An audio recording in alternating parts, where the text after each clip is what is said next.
আসসালামু আলাইকুম। তো আজকে ওয়েদারটা বেশ ভালো, যদিও শেষটা সেরকম ভালো না। এই যে উনি অফিসে বেরিয়ে যাচ্ছেন, এখন তো ঝলমলে রোদ, কিন্তু এরপরে আর যে কি কি ঘটলো মানে কি আর বলবো। আমি কিচেনে চলে গিয়েছিলাম, রোদ দেখে খুব ভালো লেগেছিল, কিন্তু এই রোদের মধ্যে বৃষ্টি এসে গেছিলো। একবার না, দিনের মধ্যে প্রায় 4-5 বার এরকম হয়েছে। তো এই মাছটা এনেছিলাম সুপার শপ থেকে, এটা রান্না করব বলে বের করে রাখলাম। নতুনভাবে করব রান্নাটা, দেখি কিভাবে বানাই। প্রথমে এটাকে ভালো করে লবণ দিয়ে ধুয়ে নিয়েছি আর ছোট ছোট পিস করে নিয়েছি। এখানে লেবুর রস নিয়ে নেব, তার সাথে গোলমরিচের গুঁড়ো আর লবণ। তারপর মাছগুলোকে ভালো করে ম্যারিনেট করে রাখবো। আর এটা না স্কিনটা ছাড়ানো থাকে, এটা সামুদ্রিক একটা মাছ। তো আলহামদুলিল্লাহ, সব কিছুর জন্যই আলহামদুলিল্লাহ। ভালো করে ম্যারিনেট করে এটাকে এক সাইড করে রেখে দেবো। এর মধ্যে কোনো কাঁটা নেই। এটা অনেক ধরনের মানে অনেক রকমভাবে রান্না করা যাবে। সবথেকে ভালো হবে এটা নাগেটস, দারুণ টেস্টি হবে। অন্য কোনো দিন বানাবো। তো আমি একটু ডাল ফোড়ন দিয়ে নিচ্ছিলাম, এর মধ্যে রসুন, পেঁয়াজ, শুকনো লঙ্কা, 5 ফোড়ন সব দিয়ে ভালো করে ভেজে একটু ডাল দিয়ে এইটাকে পুরো ফোড়নটাকে ডালের মধ্যে দিয়ে দেবো।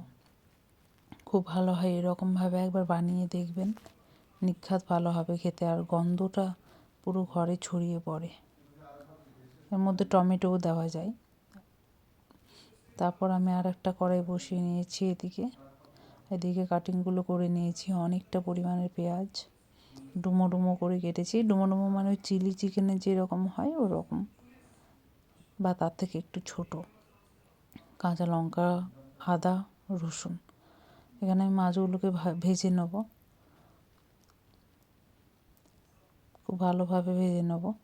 অনেকে চিলি চিকেনের মতো করতে পারেন, চিলি চিকেনের মতো মানে চিলি ফিশ, যেটা চিলি ফিশও এটাতে ভালো হবে। তারপরে এটা বেকটু খুব ভালো লাগবে।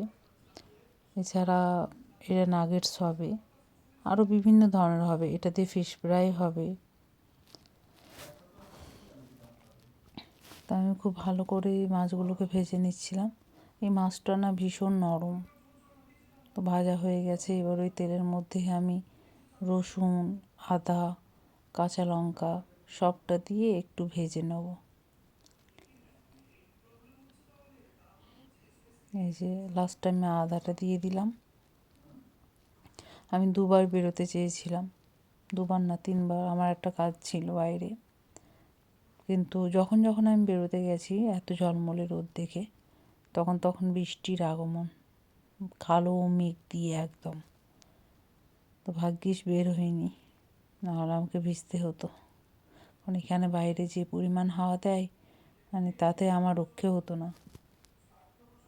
এবার আমি এগুলো ভালো করে ভেজে আর সাইডে আমি একটু সয়া সস আর টমেটো সস রেখে দিয়েছি। যেহেতু আমার বাচ্চাও খাবে, তো আমি চিলি সস অ্যাড করবো না এর মধ্যে। আর আমরা ঘরোয়া রান্না খাই, রোজকার খাবারটা ভীষণ সাধারণভাবে খাওয়ার চেষ্টা করি।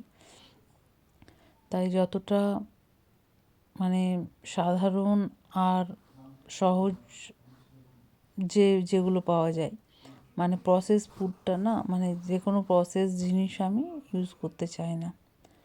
তো তাও এটাতে একটু সস দিলাম, যেহেতু এটা সামুদ্রিক মাছ। তো এর মধ্যে খুব সাধারণ কয়েকটা জিনিস, যেমন আদা, রসুন, লঙ্কা, পেঁয়াজ আর মাছ, আর কিছুই নেই, একটু গোলমরিচের গুঁড়ো।